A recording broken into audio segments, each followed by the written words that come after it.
రాబోయి చందమామ.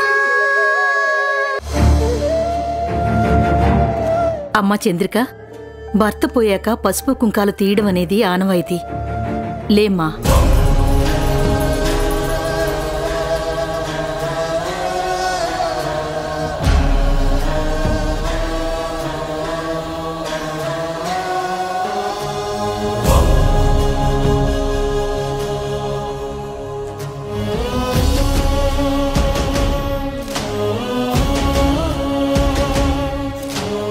ఆడదే పుట్టాక తప్పదు కదమ్మా, మన సాంప్రదాయాల్ని మనం గౌరవించాలి కదా. రామ్మా. లేమ్మా, లే. ఆగండి, ఆగండి. అది కాదు మీనాక్షమ్మా. మాట్లాడకండి, మీరెవ్వరూ మాట్లాడొద్దు.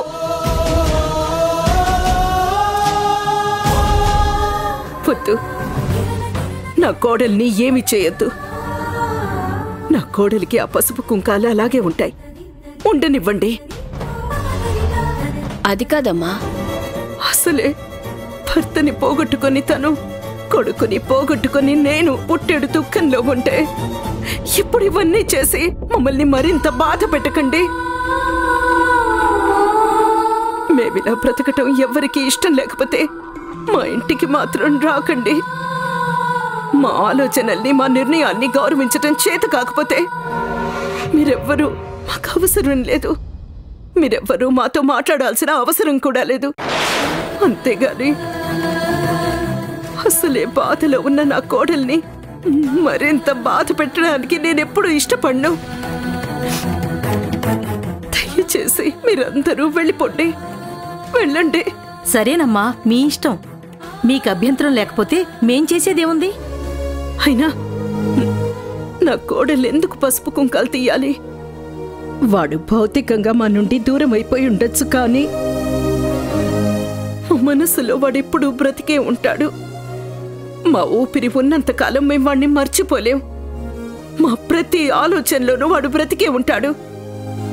అలాంటప్పుడు భర్త దూరం అయ్యాడని మీరెలా అంటారు?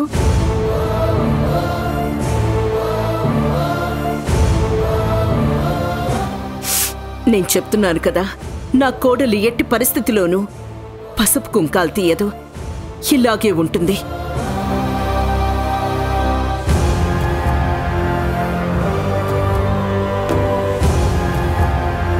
తనే కాదు, ఏ ఆడదైనా తన మనసులోంచి భర్తని చెరిపేసిన రోజే బొట్టు కాటుక తీయచ్చేమో, కానీ తన భర్తని, తన ఆలోచనల్ని జీవితాంతం మోస్తూ ఉన్నప్పుడు ఆ బొట్టు కాటుక తీయాల్సిన అవసరం లేదు. నా మనసుకి నచ్చింది మాత్రం నేను చెప్తున్నాను. ఈ విషయంలో ఎవరు బలవంతం చేసినా సరే నేను ఊరుకునేది లేదు. మీరిక వెళ్ళొచ్చు.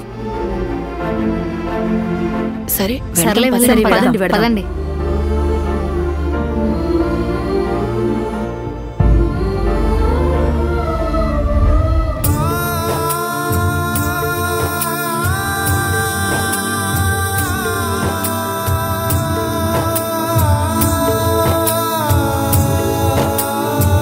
చంద్రిక, అత్తయ్య,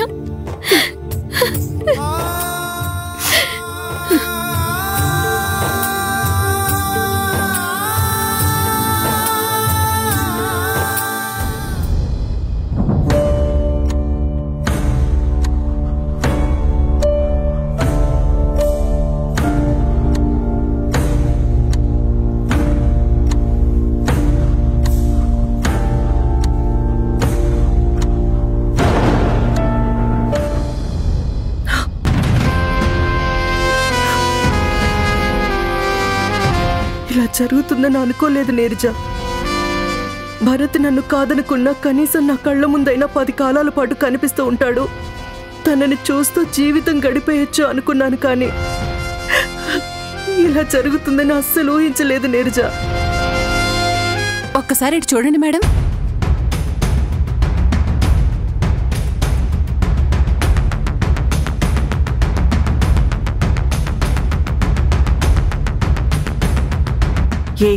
ఏంటి నీరజ, ఏంటలా చూస్తున్నావు?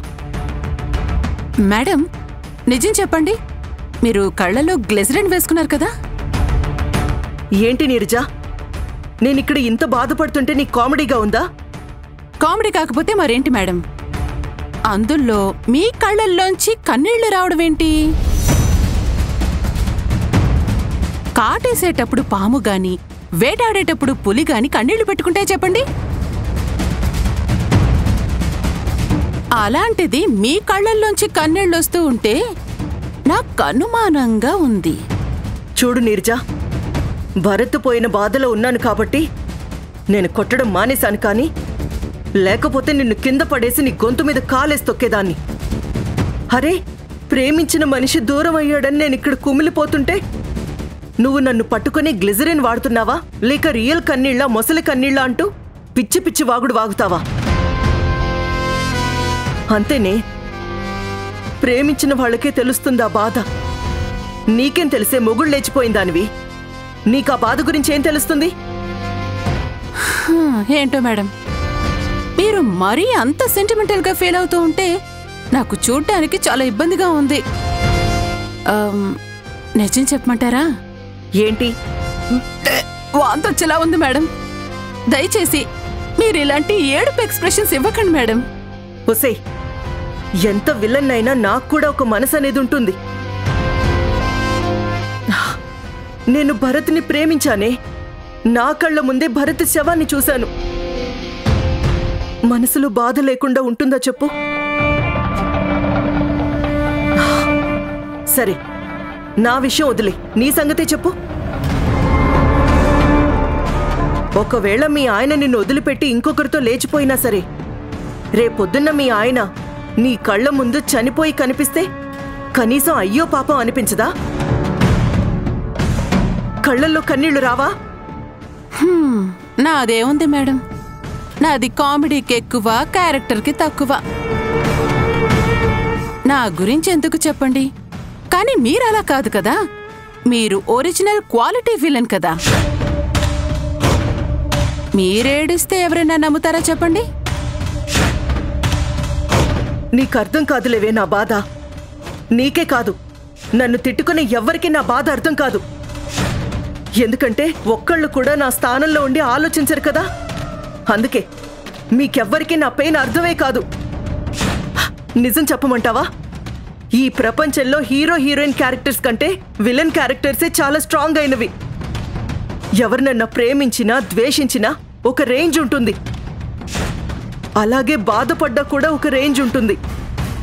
నీకేం అర్థం అవుతుందే నా పెయిన్?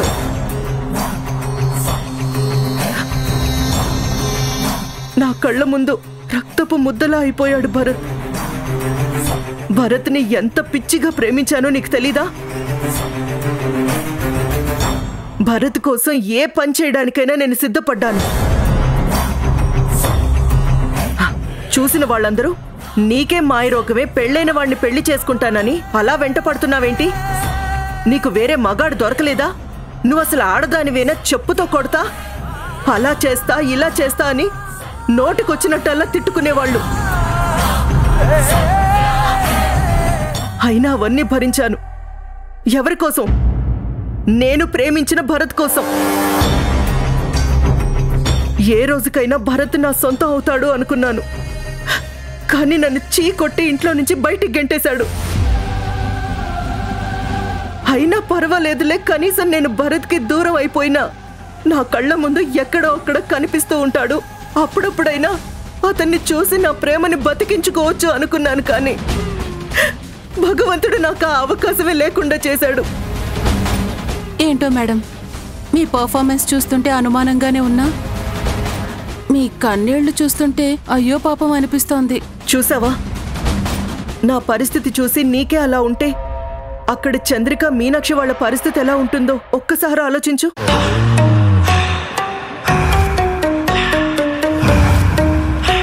ఇప్పుడు జరిగిన సంఘటన వాళ్ల కళ్ళ ముందే భరత్ అలా కాలిపోయి మాంసం ముద్దలా తయారైపోయాడే. అది చూసి చంద్రిక మీనాక్షి ఎలా ఫీల్ అయిపోతున్నారో ఏంటో.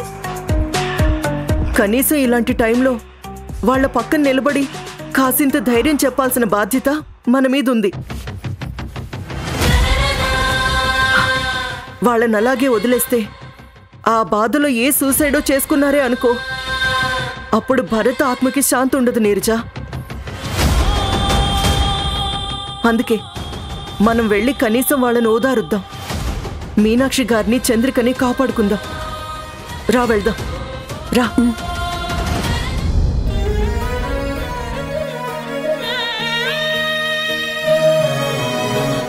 ఎడారిలో కోయిలా ఏది నీ పాట, తుఫానులో దీపమై మిగిలావి పూట. ఎడారిలో కోయిలా ఏది నీ పాట, తుఫానులో దీపమై మిగిలావి పూట. చుట్టూర సంద్రంలా చుట్టేసే కన్నీరు, ఓ కాగితం పడవల్లే ఏమైపోతావు.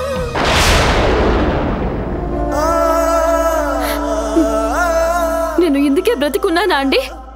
మీరు లేకుండా మీ ఫోటో చూస్తూ నా జీవితం గడపడానికి నన్ను ఇంకా ప్రాణాలతో ఉంచారా? మీరు లేనిదే నేను లేను, మీరు లేకుండా నేను ఉండలేను. నా వల్ల కావట్లేదు. నా కళ్ళ ముందు నవ్వుతూ కనపడే మీరు ఈరోజు ఇదే నవ్వుతోటి ఈ ఫోటోలో దండేసి కనిపిస్తుంటే చూసి తట్టుకునే శక్తి నాకు లేదు.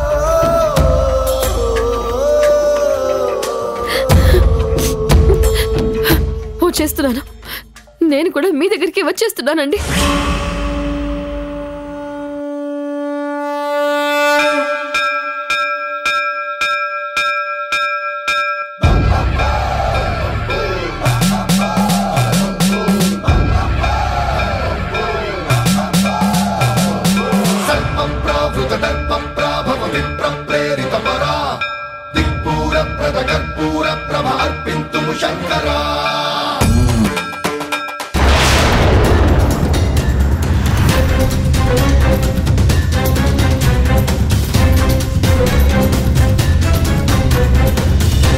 చంద్రిక, ఆగు చంద్రిక, ఏం చేస్తున్నావు? వదలు, ఆగు వదలండి. చంద్రిక, ఏం చేస్తున్నావు? చంద్రిక వదలు. నేను బ్రతకలేను. చంద్రిక, చంద్రిక వదలు. నేను బ్రతకలేను. నేను చచ్చిపోవాలి. నా భర్త లేని జీవితం నాకొద్దు. ఆగు చంద్రిక. ఆయన లేని ప్రపంచంలో నేను ఉండలేను. వదలు. చంద్రిక, నన్ను వదలండి. చంద్రిక, నేను చావాలి. చంద్రిక, ఆగు. ఏంటిది నువ్వు చేస్తున్న పని చంద్రిక? నీకేమైనా పిచ్చా? చచ్చిపోయి ఏం సాధిస్తాం? ఏమైంది? ఏం జరిగింది? నేను రావడం ఒక్క 2 నిమిషాలు లేట్ అయ్యుంటే తన కత్తి తీసుకొని చేతిని కోసుకొని సూసైడ్ చేసుకుని ఉండేది.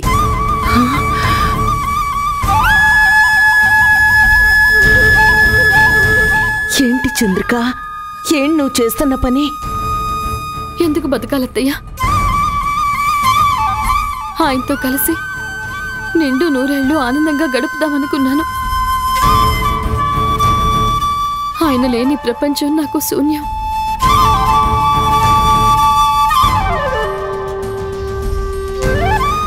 నేను బ్రతికి ఏం సాధించాలత్తయ్యా?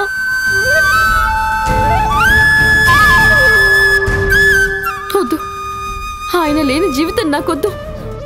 ఆయన లేకుండా ఆయన జ్ఞాపకాలతో బతుకుతూ జీవితం వెళ్ళదీయడం నా వల్ల కావట్లేదత్తయ్యా.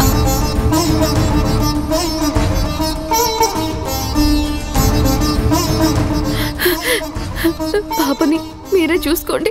నేను వెళ్ళిపోతాను. నా భర్త దగ్గరికి వెళ్ళిపోతాను. చంద్రిక,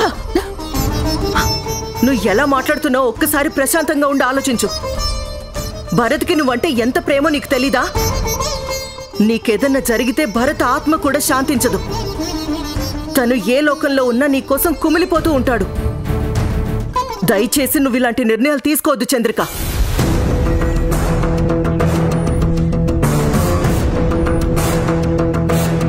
చంద్రిక, నీ బాధని నేను అర్థం చేసుకోగలను.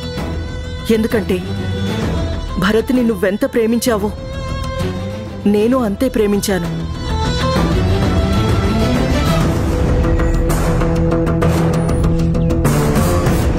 కాకపోతే భరత్ ప్రేమని నువ్వు పొందగలిగావు, నేను పొందలేకపోయాను.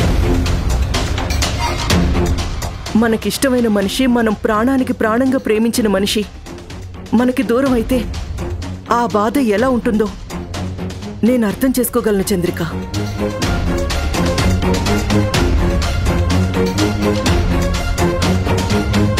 ఇక్కడ నువ్వు తాళి కట్టిన భార్యగా ఎంత కుమిలిపోయి ఏడుస్తున్నావో నేను ప్రేమించిన మనిషిగా అంతకంటే ఎక్కువ కుమిలిపోతున్నాను.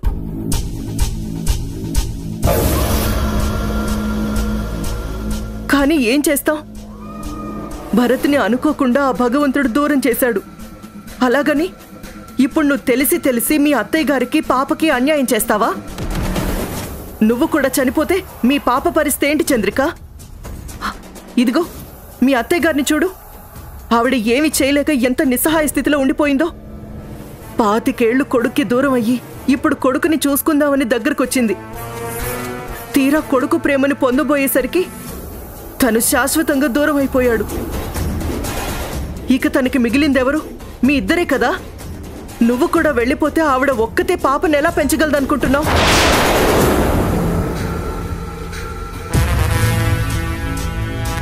ఒకవేళ నువ్వు చనిపోయి భరత్ దగ్గరికి వెళ్ళినా భరత్ నువ్వు చేసిన పనిని ఒప్పుకోడు. ఎందుకు ఇలాంటి పని చేశావని నిన్ను నిలదీస్తాడు.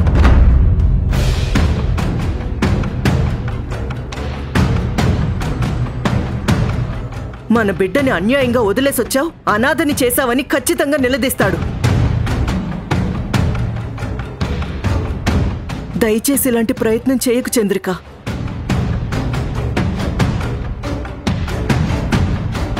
అవునమ్మా, రుద్రాణి చెప్పింది నిజం. నిజంగా నువ్వేదన్నా అఘాయిత్యం చేసుకుని ప్రాణాలు తీసుకున్నావంటే భరత్ నిన్ను క్షమించడు.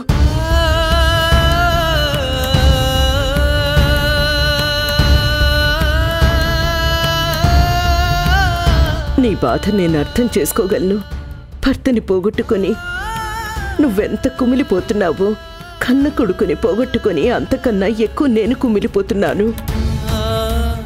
నిన్ను కంటికి రెప్పలా కాపాడుకోవాల్సిన బాధ్యత నా మీద ఉంది చంద్రిక. నువ్విలాంటి అఘాయిత్యం చేశావు అంటే నేను నీ బిడ్డ ఏమైపోతామో ఒక్కసారి ఆలోచించు. ఇప్పుడు చెప్తున్నాను చంద్రిక, అంతగా భరించలేక మనం చచ్చిపోదాము అంటే ముగ్గురం ఒకేసారి చచ్చిపోదాం. అత్తయ్య,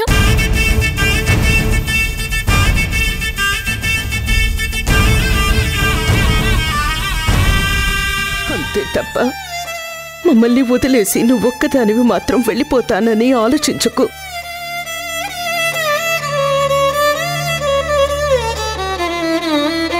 నిజంగా ఇంకోసారి ఇలాంటి పని చేశావంటే నీ వెనకాలే మేమిద్దరం కూడా రావాల్సి వస్తుంది. అలా అనకండి అత్తయ్య. చూడు చంద్రిక, ఇలా జరుగుతుందని కల్లో కూడా అనుకోలేదు. జరిగిందేదో జరిగిపోయింది. మనసుని రాయి చేసుకుని బతకాలి కానీ ఇలాంటి అఘాయిత్యం ఇంకెప్పుడు చేసుకోకు.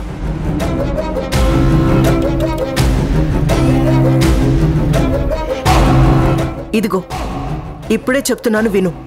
నీకు ఏ కష్టం వచ్చినా నన్ను పిలువు. నీకు ఏ విధంగా సహాయం చేయడానికైనా నేను సిద్ధంగా ఉంటాను చంద్రిక. భరత్ లేడన్న బాధ నన్ను కూడా మెలిపెట్టేస్తుంది చంద్రిక. భరత్ లేడన్న నిజాన్ని నువ్వు ముందు డైజెస్ట్ చేసుకోవాలి.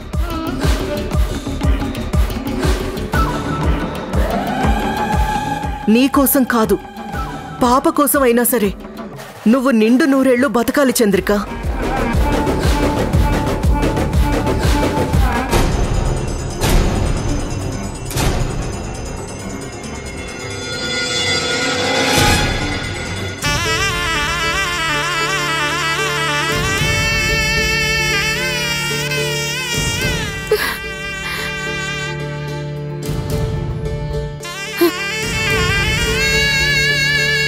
ఎంత అన్యాయం చేశారండి.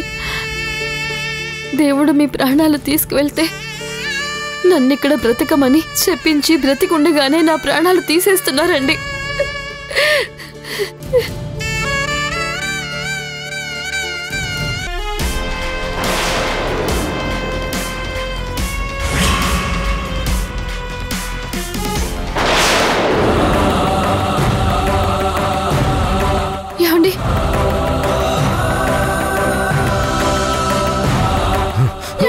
చంద్రిక, ఏమైందండి? నన్ను చంపేస్తున్నారు చంద్రిక. ఎలాగోలా తప్పించుకొని నీ దగ్గరకు వచ్చేసాను. నేను బ్రతికే ఉన్నాను చంద్రిక.